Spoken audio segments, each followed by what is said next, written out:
Jesús Escobar. Ayer hablábamos de una agenda y esto se mueve bien rápido, Jesús. A ver, primero, ¿cómo ves esto de Javier Corral? Fue muy burdo, ¿no? Sí, fíjate que, a ver, ponía mucha atención a lo que comentaba la siempre apreciada audiencia y decían, están perdiendo el fondo, ¿no? Al hablar de la cuestión jurídica. No, aquí el fondo es una cuestión política. Porque más allá de la simpatía o antipatía que pueda generar incluso el propio Javier Corral dentro de la propia Cuarta Transformación, porque hay que decirlo, hay integrantes de Morena, seguidores de Morena que no lo ven con buenos ojos a Javier Corral. La realidad es que Javier Corral y Maru Campos tienen una vieja historia, tienen una historia ya bastante antigua, relacionada particularmente con el tema César Duarte, con el tema Operación Zafiro, un tema en el cual Javier Corral fue determinante para denunciar la corrupción y el desvío de recursos por parte del PRI a campañas electorales. Javier Corral pudo haberse quedado callado, esa es la verdad de las cosas, pudo haber guardado silencio como sucedía que entre los gobernadores, querida Marta, pudo haber en un momento dado dicho, pues no es en mi año, no es mi problema, el PRI y el PAN van por otro lado, realmente el enemigo político es Morena y por lo tanto yo puedo garantizar mi tranquilidad no metiéndome con Duarte, apoyando lo que viene en el PAN, que es el caso de Maru Campos y de su grupo interno, y San se acabó, me quito de problemas. No lo hizo. Lo que hizo fue denunciar precisamente lo que estaba ocurriendo y lo que hizo fue romper esa relación con César Duarte y poner sobre la mesa un caso de corrupción brutal, porque el desvío de la Operación Zafiro es igual o más grave que la famosa estafa maestra y que sin embargo el Poder Judicial de nuestro país decidió sepultar. La Operación Zafiro está sepultada completamente. Sí, por una actuación nuevamente cuestionable por parte de la Fiscalía General de la República, pero esto incluyendo, por supuesto, la participación de la Suprema Corte de Justicia, en donde simplemente tomaron una decisión de barandilla, así de sencillo. Simplemente decidieron que hasta ahí llegaba, que los argumentos no eran sólidos y que por lo tanto ellos también se lavaban las manos y no pasó nada, a tal grado que César Duarte hoy por hoy está en su casa tranquilamente y el señor está incluso comprando propiedades, porque está perfectamente corroborado que el tipo sigue operando política y económicamente el Estado y que es un padrino político de Maru Campos. Entonces, las acciones de Maru Campos, otro punto, no perdamos de vista quién es Maru Campos. Maru Campos es una política conservadora, es una política que tiene también ciertos vínculos con ese rancio panismo calderonista, particularmente Ernesto Cordero, Gil Suar, todos ellos, y es una política que acostumbra a moverse con triquiñuelas. No olvidemos lo que trató de hacer con los libros de texto, cómo trató de engañar a la ciudadanía, cómo hizo negocios en muchas ocasiones en esa área y cómo fue una de las más afectadas en su momento por los cambios que hubo en dicha materia. Es una política muy cuestionada, Maru Campos, es una política acostumbrada a actuar de esta manera, llevando un tema jurídico a la revancha política. Yo creo que aquí lo que es fundamental es priorizar cada cosa. ¿Es realmente la política la que está afectando a lo jurídico o es lo jurídico lo que está afectando a la política? Y yo, sinceramente, querida Marta, me inclino por el uso político de la ley para cobrar facturas. Insisto, nadie está diciendo que Javier Corral sea perfecto como tal, pero este hecho en particular me queda más que claro que es una revancha política por parte del gobierno de Maru Campos, que además contó con el aval de los medios de comunicación, porque como bien dijiste, y tienes toda la razón, y yo coincido contigo, entre gitanos no nos leemos la mano, perdón, dice hoy Ciro que estaban reporteando, ¿no? Que eso se llama reportear. No, bueno, pues sí, podemos reportear todos muchas veces, pero todos sabemos perfectamente que cuando hay una cámara fuera de una acción policíaca, eso no es reportear, eso es una filtración, a tal grado que el documento con el cual justifica el gobierno de Chihuahua, bueno, la Fiscalía de Chihuahua su acción, es un documento que se lo filtraron a Ciro Gómez Leiva. Entonces estamos hablando aquí de filtraciones que llevan precisamente a un uso mediático también de la justicia. Y perdón, yo no veo ni pies ni cabeza. Hoy ya respondió Ulises Rangel. Ulises Rangel, ya fiscal de la Ciudad de México, ya dio a conocer que no es un documento oficial como tal, que es un documento interno de la Fiscalía de Chihuahua, ¿no? Y que por lo tanto ellos no tenían ninguna obligación de cumplimentarlo ni en ningún momento de respetarlo, porque eso es un documento de Chihuahua, la Fiscalía de Chihuahua.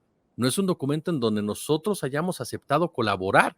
¿Por qué? Porque no se habían cumplido todos los pasos para ello. Entonces, tampoco es verdad lo que dice Ciro Gómez Leiva en esta andanada mediática, de que fueron a rescatar a Javier Corral. Fueron a actuar como tenía que actuar, según el argumento de Ulises, tenían que actuar, de manera pues expedita, de manera legal, según sus propias palabras, ante un hecho que se estaba cometiendo. Dice que además los que nos avisan a nosotros son los integrantes de la Fiscalía de Chihuahua, no es Javier Corral como tal, porque también se dio como un hecho que Corral le había marcado directamente a la gente de la Ciudad de México.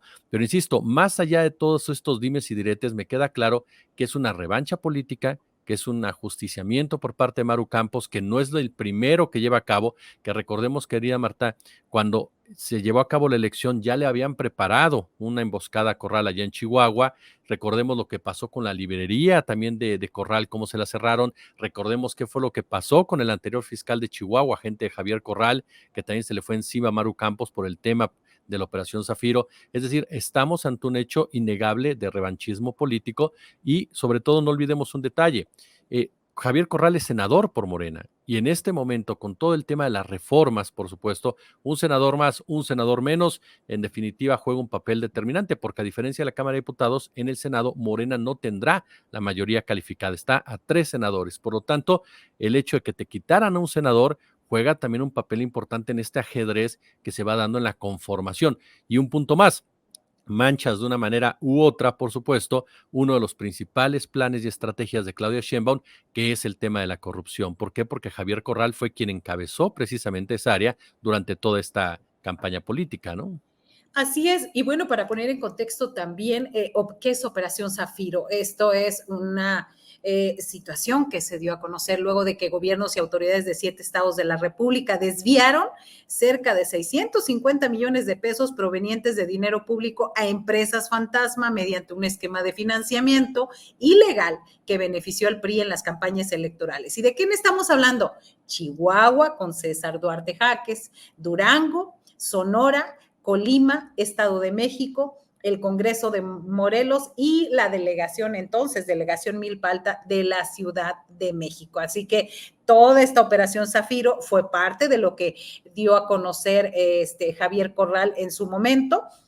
Y presuntos responsables han declarado que en reuniones donde se planteó este esquema de desvío, varias personas decían, no hay nada de qué preocuparse, esta es una operación normal dentro de gobierno. Entonces, para poner en contexto, y en esta situación, y obviamente al aliarse Duarte con Maru Campos, esto ha provocado pues la persecución de Javier Corral.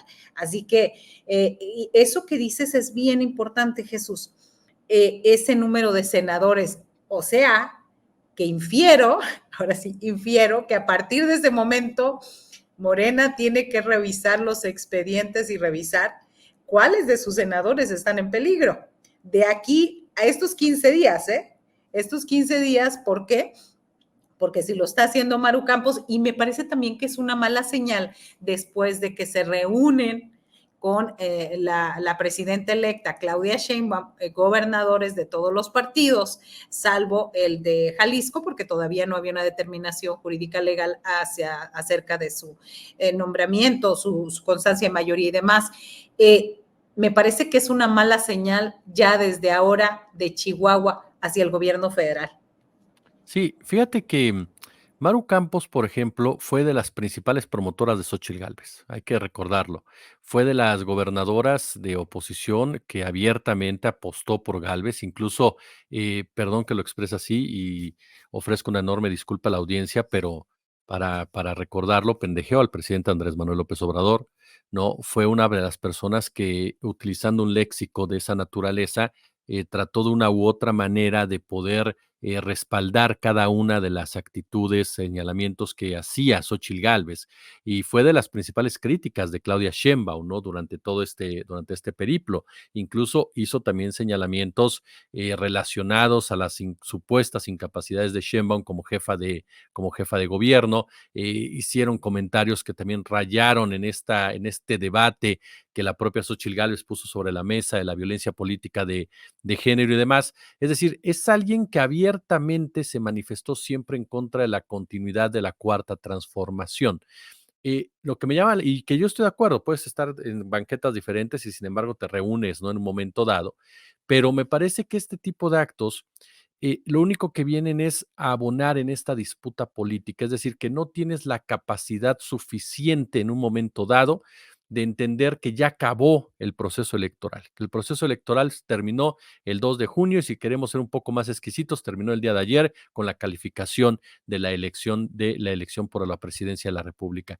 Entonces, a mí me parece que estamos ante un hecho de una política como Maru Campos, que es una política que, ojo, también la gran pregunta es, ¿a qué intereses está respondiendo Maru Campos? Yo no creo que sea ella solamente, ni mucho menos. No se trata de minimizarla ni nada por el estilo, pero sí me queda claro que es alguien que ha estado respondiendo más a las indicaciones, injerencias y órdenes del grupo de César Duarte que realmente en un momento dado por una decisión propia. No le veo a ella, sinceramente, el alcance ni el liderazgo en un momento dado para poder encabezar a una oposición y que lleva a cabo este tipo de estrategias políticas como tales. A mí me parece que es parte precisamente de una andanada de un grupo político que por supuesto quiere evitar a toda costa tanto un control por parte de Morena en la Cámara de Diputados y en la Cámara de Senadores, como puede ser por supuesto también el hecho no de manchar una elección, que a final de cuentas ha sido parte constante de su narrativa. Entonces, a mí sí coincido contigo, es una muy mala señal, pero hasta cierto punto esperada de parte de una política que, al igual que Xóchitl Gálvez, regularmente caen en comportamientos infantiles, en comportamientos inmaduros, en comportamientos que están lejos incluso del propio pragmatismo que en un momento dado tendrías que llevar a cabo siendo mandataria de un partido diferente al de la presidencia de la República. Es una campañita que va a continuar, que le hemos estado escuchando durante todo este tiempo, en donde nos topamos precisamente con que continúan con estos hashtags de narcopresidente, que continúan con estos hashtags de narcocandidata, que continúan, por supuesto, hablando de un fraude, de una elección de Estado y que de una u otra manera intentan reaccionar o intentan posicionar su propio discurso y su propia agenda. Para mí es muy claro, pero muy, muy claro que aquí el gran daño que se le hace es nuevamente a la justicia, a la ley, algo que tendría que ser totalmente imparcial, algo que tendría que estar alejado de las componendas políticas, algo que tendría que dirimirse de una manera simplemente en un juzgado y de manera correcta con todas las partes involucradas, se ve manchada por este tipo de intereses netamente partidistas, en donde aquellos que los protagonizan o aquellos que los promueven, lo menos que les importa, por supuesto, es la ley, aún y cuando ellos mismos en su discurso, en su narrativa, intentan vendernos el concepto de que están defendiendo precisamente la ley o están encabezando precisamente una cruzada a favor de la misma. No creo que sea el último capítulo que veamos al respecto, como bien señalas, habrá personajes que intenten jugar de una u otra manera al respecto. Y en este tema de la conformación del Senado, querida, pues no olvidar el tema del PRI, las declaraciones del PRI, que por ahí ya se está peleando, sí, con Manlio Fabio, pero también con el PAN en un momento dado, y que por ahí Alejandro Moreno, con tal de sobrevivir, es capaz de ir y acercarse con Claudia Sheinbaum sin ningún tipo de límite, ni mucho menos. Entonces, sí estamos en un momento en donde este pragmatismo está demasiado presente, pero en sus diferentes niveles. En un pragmatismo, por un lado, no, que no tiene la capacidad suficiente para saber cómo dirimir diferencias, que utiliza la ley de una manera tramposa, de una manera incorrecta, de una manera completamente antiética, y por el otro lado, un pragmatismo que está más que presente, por supuesto, para seguir sobreviviendo en la política. Y será parte del escenario que estaremos viendo durante los próximos días. Me queda más que claro. Ahora, yo insisto en este punto. El caso concreto de Javier Corral viene a abrir también una caja de Pandora muy interesante en muchos sentidos. ¿Por qué razón y a qué me refiero con esto? Porque si se va a tratar de investigar, averiguar y checar a legisladores que tengan antecedentes o que tengan señalamientos o que tengan sospechas o sea gente vinculada de una u otra manera a ciertos o presuntos actos ilícitos, pues habrá varios que tengan que poner sus barbas a remojar, particularmente hay uno que ni siquiera se ha parado en México, que es Ricardo Anaya, y que, por ejemplo, el Partido Acción Nacional jamás ha dicho absolutamente nada, y la propia Maru Campos jamás ha hablado de un senador que está literal trabajando vía Zoom, ¿no? Claro, sobre todo eso. Permíteme, porque sé que tú ya casi entras también a tu informativo. Jesús, lo de ayer, movimiento, esta denuncia contra mexicanos contra la corrupción y la impunidad, que recibió 96 millones de pesos del gobierno de Estados Unidos, 299 millones de empresas y particulares mexicanos. Sin embargo, a mí me queda la duda y te la comparto para que lo platiquemos. ¿Cuál es el argumento? A ver, es grave. A mí me parece de entrada bastante grave y me parece que esto va tendiente a regular o a legislar al respecto la transparencia de estos hechos, ¿no? De los financiamientos. Pero sigo preguntándome, ¿por qué la Unidad de Inteligencia Financiera investiga una asociación civil que me parece no ha sido acusada de ningún delito hasta ahora? Sí, fíjate que ese punto es muy interesante, querida. Yo este tema lo divido en dos, te soy honesto.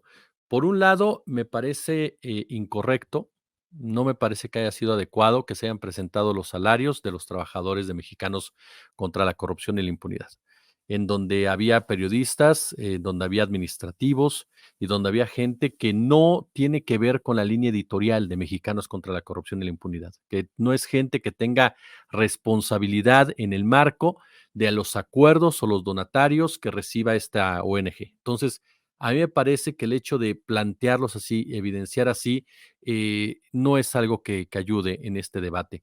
Me parece que es una equivocación en ese sentido por parte del gobierno federal.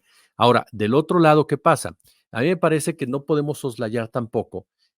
Para mí, ¿el fondo cuál es? El fondo, estamos ante una ONG que es patrocinada por el gobierno de los Estados Unidos desde el año 2018 a la fecha, es decir, desde que inicia el gobierno de Andrés Manuel López Obrador, y que responde a un interés netamente de generar inestabilidad. Es decir, estamos ante un hecho que no es nuevo, que es una práctica constante por parte del gobierno de los Estados Unidos, por parte de sus diferentes áreas, de financiar tanques de pensamiento en diferentes países para normalizar cada uno de sus actos, normalizar su lenguaje, normalizar sus narrativas y con ello imponer muchas veces sus condiciones de diferentes formas. En este caso, como se define, una especie de golpe blando. Para mí, ese es un punto fundamental en lo que se dio a conocer el día de ayer. Es decir, quién está financiando en materia internacional a mexicanos contra la corrupción. Porque a nivel nacional uno puede entenderlo. Son empresarios de derecha, empresarios que nunca han querido a Andrés Manuel, empresarios que siempre han manifestado su incomodidad con su presencia en la llamada silla del águila. Pero el hecho de que haya un financiamiento de Estados Unidos a esta ONG que tiene una finalidad no periodística, sino una finalidad golpista en muchos sentidos, te habla precisamente de una estrategia que lleva a cabo Estados Unidos cuando hay un gobierno que no le agrada en un momento dado o que toma posiciones contrarias a las que Estados Unidos estaría esperando. Y hay un detalle que a mí me llamó mucho la atención y que ahora con esta información yo la comprendo. Cuando estaba todo el proceso electoral, tú recordarás que María Amparo Casar se acudió a la Embajada de los Estados Unidos, fue a hablar con Ken Salazar para pedirle que él intercediera en la elección de nuestro país. Es decir, ¿por qué autoridad tiene María Amparo Casar, por mucho que sea dirigente de una ONG como Mexicanos contra la Corrupción, de ir a hablar con el embajador de Estados Unidos? ¿Cuál es el peso de María Amparo Casar en esa relación que pudo acceder al embajador norteamericano? Estoy de acuerdo que la derecha siempre acude a la embajada de Estados Unidos desde hace muchos años a echarse culpas y demás, pero ¿por qué la recibió? ¿Por qué tuvo ese tipo de deferencias hacia ella? Bueno, pues ahora nos damos cuenta, porque hay una relación financiera con la ONG que está encabezando en la práctica María Amparo Casar y que siempre ha sido parte estructural de un manejo incluso administrativo muy cuestionable de Claudio X González, que no ha dejado de tener un peso específico en Mexicanos contra la Corrupción y la Impunidad, aunque su nombre ya no aparezca en el directorio. Entonces, me parece que esa es para mí el punto de fondo de lo que se estuvo diciendo el día de ayer, sin que esto, insisto, exente en ningún momento información que para mí no tendría que haberse revelado. ¿Por qué? Porque atañe a personas que ni siquiera tienen que ver en toda esa discusión como tal y que a final de cuentas están recibiendo órdenes. Pero de que esta ONG, Mexicanos contra la Corrupción y la Impunidad, ha podrido el periodismo, a mí me queda clarísimo, te lo digo, ¿eh? O sea, han utilizado el periodismo para cobrar facturas políticas y es algo muy similar a lo que vemos con Latinos, es decir, vemos un portal, ¿no? El cual se dedica precisamente a cobrar facturas por parte de Madrazo, por parte de otros personajes, hacia un enemigo político que han tenido toda la vida, que es Andrés Manuel López Obrador. Entonces sí me parece que es un tema que tiene diferentes aristas, diferentes situaciones, pero que hay un fondo, y ese fondo es qué tanto Mexicanos contra la corrupción y la impunidad, desde mi punto de vista claro, ha jugado un papel en fomentar el injerencismo por parte de los Estados Unidos en la vida interna de nuestro país y con qué finalidad. Sobre todo si recordamos que Mexicanos contra la corrupción, María Amparo Casar y gente ligado a ella, fueron de los principales opositores a la ley de la industria eléctrica que quitaba el control a muchas organizaciones y empresas privadas que ya habían hecho un verdadero negocio con este sector gracias a la reforma de Enrique Peña Nieto, ¿no? Claro, y sobre todo, pues estaremos esperando que en los próximos días ya dijo el presidente que hoy terminaría la carta, que ya la va a mandar, que ya está casi llegando y que por su parte la Secretaría de Relaciones Exteriores hará lo mismo, una carta al presidente Biden para informarle y mandarle las fotos para demostrar sus dichos y también en el caso de la Secretaría de Relaciones Exteriores, una nota diplomática en ese sentido. Pues vamos a ver qué sucede con esto. Me parece, sí, fíjate Jesús, que sí tienes razón en la parte de incluir a todos. Me parece que no es muy afortunada, me parece que, pero también nos habla de personajes, perdón, ahí voy a meter yo mi cuchara, perdón, personajes tan nefastos como Darío Ramírez, con cantidades millonarias, que primero exprimió allá artículo 19, lucró hasta cuando quiso, y ahora acá, incluso ese hecho de que él pasara de allá para acá, nos decía de qué venía Mexicanos contra la corrupción y la impunidad. Sin duda. Con sí. Ese sentido. Y también me parece que ese es tema de otra charla, nos habla de periodistas de primera y de segunda. En un país donde los salarios son de 5,000 pesos mensuales al mes. Entonces, creo que ese es otro tema. Sí, fíjate, sí, a eso me refiero. No es el mismo peso el de Darío Ramírez que el de otros que publicaron. Es decir, hay unos que son reporteros simplemente, ¿no? O sea, que son reporteros y que ellos no van a decidir qué hacer, o sea, ellos les dicen qué hacer. Es diferente Darío, por ejemplo, que sí tomaba decisiones completamente editoriales, ¿no? Es como María Amparo Casar, por ejemplo. Es decir, las cabezas como tales que tienen una postura editorial y que tienen un vínculo directo con ese manejo administrativo y que definen qué tono le vas a dar a esas notas, por supuesto que son gente que tiene que estar ahí en la palestra, en la mesa, en la discusión, ser evidenciadas en un momento dado. El resto, creo yo, los reporteros, por ejemplo, aquellos que están recibiendo órdenes, son los que me parece que en un momento dado tendrías que hacerlos un poco a un lado. Y sí, ese tema que lo hemos platicado tú y yo fuera del aire es un tema que sin duda da para mucho, querida amiga. O sea, hablar precisamente de eso, de periodismo de primera, de segunda, y sobre todo, ¿qué tipo de organizaciones, pienso yo, querida, qué tipo de organizaciones muchas veces reciben ciertas cantidades? ¿Para qué? Para mí, la finalidad siempre es muy importante, querida Marta. ¿Con qué finalidad presentas una nota? ¿Con qué finalidad presentas una opinión? ¿Con qué finalidad haces un análisis? ¿Con qué finalidad reporteas? Es decir, siempre hay una finalidad y ahí es cuando comenzamos entonces a analizar cada uno de esos pasos y dices, a ver, este grupo está haciendo qué, qué tipo de periodismo está haciendo, qué tipo de reportajes está haciendo, con qué finalidad los está manejando. Y es ahí donde ONGs como Mexicanos contra la Corrupción y la Impunidad o plataformas como Latinos, pues definitivamente no pasan la prueba del ácido porque su intención no es precisamente mejorar las condiciones de nadie, su intención no es denunciar como tal un acto de corrupción, su intención no es mejorar en un momento dado un gobierno, cuestionar un gobierno desde una óptica periodística, su intención tiene que ver directamente con una cuestión empresarial, una cuestión partidista y una cuestión incluso en este caso injerencista, ¿no? Y de golpeteo permanente. Así es. Bueno, gracias Jesús, gracias por estar hoy con nosotros, siempre pues privilegiados de tu presencia aquí y de tus aportaciones. No, hombre, yo siempre encantado cuando tú necesites, amiga, aquí estamos con todo gusto, ya lo sabes. Te mando un fuerte, fuerte abrazo. Gracias, muy buen día.